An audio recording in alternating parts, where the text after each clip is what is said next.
Shalom, puji Tuhan, Bapak Ibu jemaat dikasih Tuhan. Bersyukur kita boleh kembali lagi ada di awal minggu ini. Kita akan merenungkan firman Tuhan, kita berdoa. Bapa di sorga, terima kasih atas kesempatan lagi yang Kau rahmati untuk kami menikmati hari baru di awal minggu ini. Doa kami, Tuhan tuntun kami ketika kami mau merenungkan firman-Mu kembali. Dalam nama Tuhan Yesus. Amin.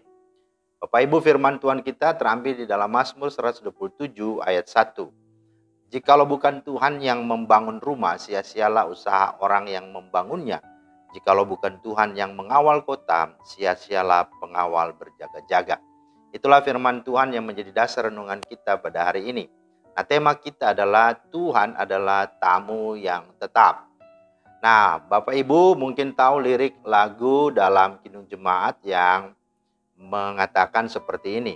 Berbahagia tiap rumah tangga, di mana kaulah tamu yang tetap. Ya, itulah Tuhan yang tentu akan terus hadir dan sungguh berdiam di dalam kehidupan rumah tangga kita. Sehingga dikatakan, dan merasakan tiap sukacita tanpa Tuhan, tiadalah lengkap.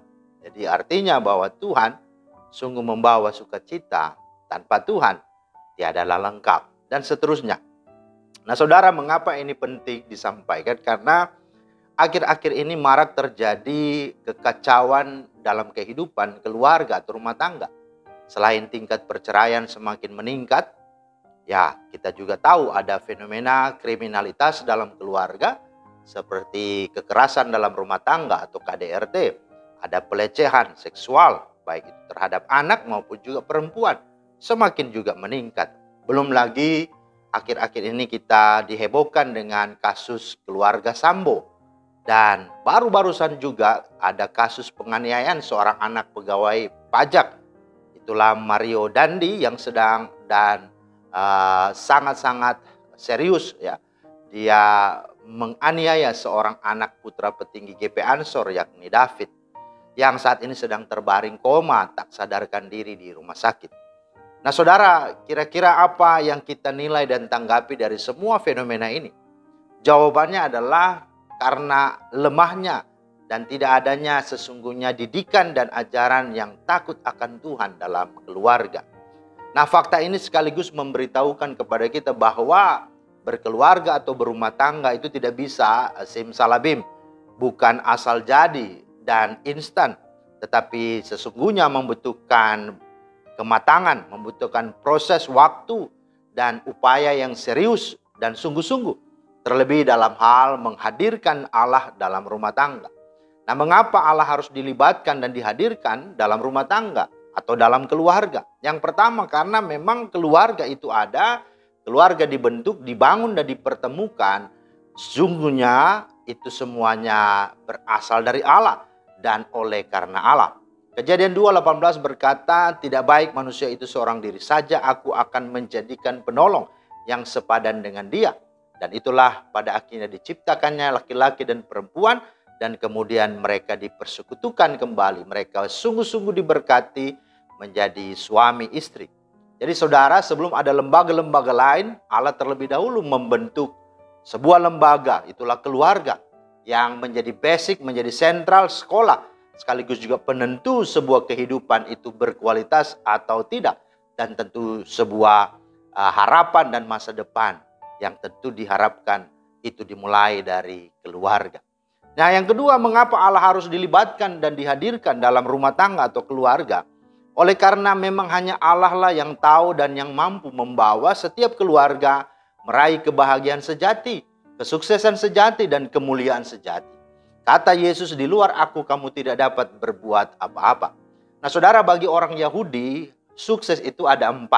Sebagaimana dalam Mazmur 127 yang dikatakan di sini. Yang pertama, apabila mereka punya rumah, itu disebut sukses. Kedua, apabila mereka punya pengawal, itu juga bisa disebut sukses. Dan yang ketiga, apabila mereka juga disebut sebagai orang yang mendapatkan kesejahteraan, di mana di sini dikatakan duduk sampai jauh malam dan makan roti yang diperoleh. Artinya mereka punya rezeki. Dan yang keempat adalah punya keturunan, punya anak. Nah saudara, itu indikator dari orang yang diberkati. Tapi saudara, apakah itu cukup untuk membawa orang sungguh-sungguh dapat bahagia? Tentu tidak. Karena justru dengan semua itu, kalau tanpa Tuhan, tidak dilibatkan Tuhan, maka itu justru menjadi bumerang. Itu justru menjadi sesuatu yang dapat memperhamba, memperbudak, dan menyandera setiap kita sehingga kita tidak berdaya. Kita menjadi terikat dan menjadi orang yang selalu tidak akan pernah puas. Nah, itu sebabnya kita perlu libatkan Tuhan, hadirkan Tuhan. Karena hanya di dalam dan bersama Tuhanlah kita dipenuhi dengan sukacita, dipenuhi dengan damai sejahtera, dipenuhi dengan ucapan syukur.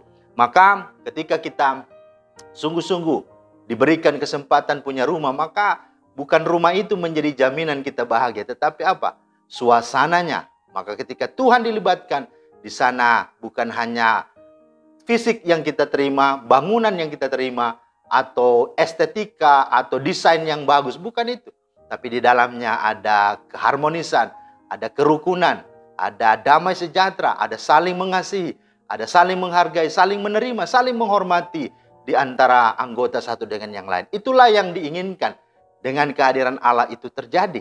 Dengan melibatkan Allah itu akan nyata kita alami. Yang kedua, bicara tentang keamanan, kenyamanan, bukan pengawal yang banyak.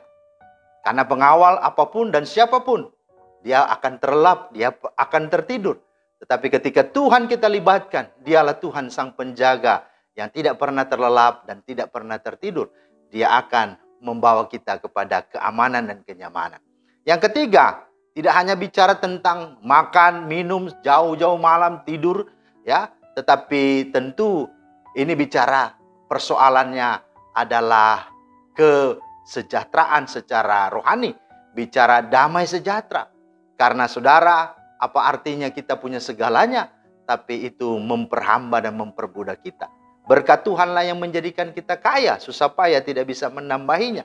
Itu sebabnya dalam firman Tuhan dikatakan, sia-sialah kamu bangun pagi-pagi dan duduk-duduk sampai jauh malam, dan makan roti yang diperoleh dengan susah payah, sebab Ia memberikannya kepada yang dicintainya pada waktu tidur. Wow, luar biasa.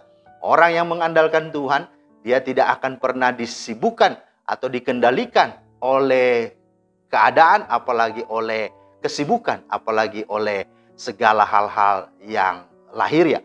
Tetapi Tuhanlah menjadi sumber daripada berkat itu sendiri. Contoh, Petrus, dia punya pengalaman apapun, tapi kalau Tuhan tidak berkati, maka pengalaman, kepintaran, kepiawaian apapun tidak akan membuat dia mengalami berkat. Tapi ketika dia percaya, ketika dia hidup bersandar pada Tuhan, maka berkat Tuhan sungguh nyata dan itu sungguh ajaib terjadi. Yang keempat, keturunan anak-anak. Memang Tuhanlah yang mengaruniakan, Tuhan memberikannya. Dikatakan anak-anaknya, ketika ada Tuhan di dalamnya, maka dibuatnya berhasil dan akan menjadi kebanggaan orang tua. Seperti anak-anak panah, ya, orang tuanya tidak akan mendapat malu apabila ia berbicara dengan musuh-musuh di pintu gerbang. Jadi anak-anaknya menjadi kebanggaan. Jangan kita cuma suka anak, tapi pada akhirnya anak itu adalah mendatangkan kecelakaan, bahkan sesuatu yang sungguh menjadi batu sandungan, seperti peristiwa Mario dan juga David yang kita sungguh boleh saksikan peristiwanya saat ini. Karena itu mari kita selamatkan generasi gereja dan bangsa kita dengan kita hadirkan dan libatkan Tuhan Allah dalam keluarga dan rumah tangga kita. Kiranya Tuhan Yesus memberkati Bapak Ibu Saudara sekalian. Amin. Terima kasih Tuhan atas firman-Mu. Kiranya Tuhan menolong kami supaya kami sungguh-sungguh mengutamakan Tuhan, menghadirkan dan melibatkan Tuhan dalam rumah tangga. Karena sesungguhnya Tuhanlah yang sungguh dapat dan sanggup membawa setiap kami kepada kebahagiaan kekal, kepada kepuasan sejati, kepada damai sejahtera-Mu.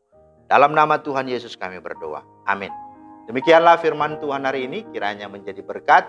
Selamat beraktivitas, Tuhan Yesus memberkati. Shalom.